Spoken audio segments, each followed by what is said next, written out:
Okay guys, andito tayo sa ating trabaho, no? Bali, mag-maintenance tayo ng FM200. Wait.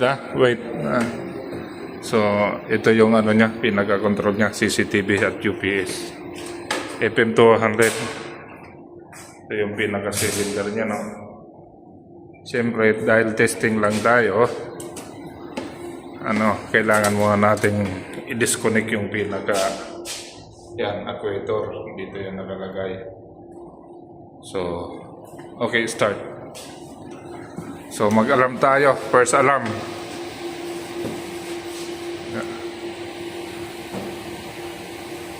Oh, only small. Okay, first alarm. Silent lang natin. Yan.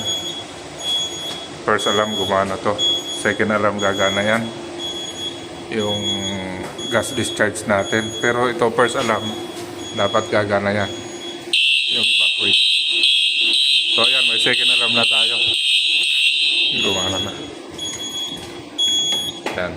So, after second alarm, maghihintay tayo ng 30 seconds. Tapos, bago mag-release yun.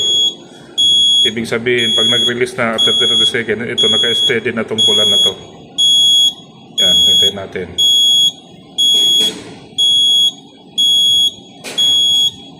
Yan. O, ibig sabihin, release na yung cylinder, pumalo na yung actuator. Tingnan natin Yung actuator na yan, yung itong naka-oscillate niya. Kanina nakalubog yan, ngayon yan, nakalabas na. So ibig sabihin, nag-activate na siya.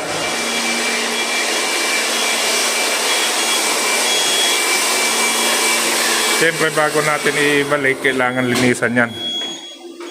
Kailangan i-blower natin yung detector.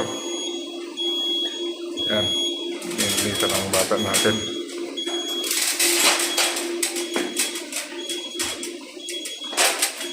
Ayan nakapula. Ibig sabihin naka-activate yan.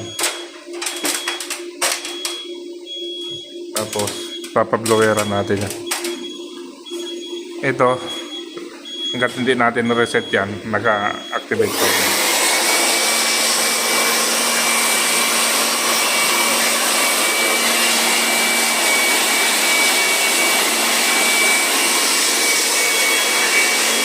So yan, reset na natin.